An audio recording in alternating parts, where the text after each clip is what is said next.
Every time you clock in for a shift, you're making a trade, your personal time in exchange for monetary compensation. Before 1999, there was no legal floor for what that hour of your time was worth. Employers could legally pay whatever they wanted, no matter how low. That changed when the National Minimum Wage Act of 1998 came into force the following year, establishing a strict, legally mandated hourly rate that must be paid to workers. This baseline isn't picked at random. The specific rates are recommended by the Low Pay Commission, an expert panel made up of business leaders, academics, and trade union figures. Their goal is to ensure everyone receives a guaranteed basic payment for their labor, creating a reliable safety net underneath the entire workforce. As of April 2025, the minimum value of your time increases as you age. At the lowest tier, apprentices and workers 16 to 17 receive £7.55 an hour. At 18 to 20, it jumps to £10. But while these tiers guarantee income for young workers, they require the employer to find the cash to cover those payrolls. Because these legal rates are revised every single year, businesses can't just set their wages and forget them. They must continually budget for these escalating costs as their younger staff age into higher brackets.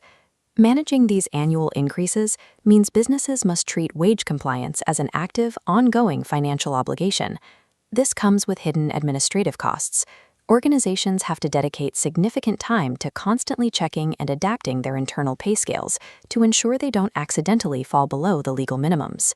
If they do fall behind, they have to answer to HM Revenue and Customs.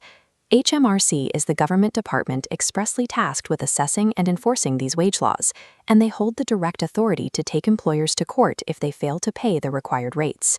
Payroll functions as a strict legal tightrope. Every business must track these shifting mandates perfectly to remain operational.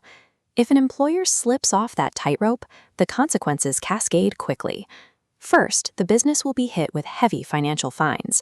Then, they are legally required to make a full backdated payment to any employee who is shortchanged, clearing out whatever discrepancy they owe in one lump sum. The damage then spreads externally. Companies known for underpaying their staff rapidly develop a poor public reputation, which alienates customers and drives down sales. Internally, the environment turns toxic. Unhappy, underpaid employees will simply quit, leaving the company to absorb the high costs and disruptions of constant staff turnover. Ultimately, attempting to cut corners on the minimum wage costs an organization far more in legal penalties, lost sales, and recruitment fees than they could ever hope to save in payroll. The financial pressure is especially acute at the highest tier of the wage scale, the National Living Wage, introduced in 2015 specifically for workers aged 21 and older. Looking back at our chart, this top tier mandates a minimum legal rate of £12.21 per hour as of April 2025. For organizations relying heavily on an adult workforce, this increased wage bill cuts directly into their margins, resulting in lower overall profits. To afford these mandatory hikes, businesses are often forced to make difficult operational choices, like reducing their total headcount or cutting the hours of existing staff. It leaves employers in a constant balancing act between compensating older staff and keeping the business profitable enough to keep the doors open. However, it's crucial not to confuse the government-mandated national living wage with the real living wage.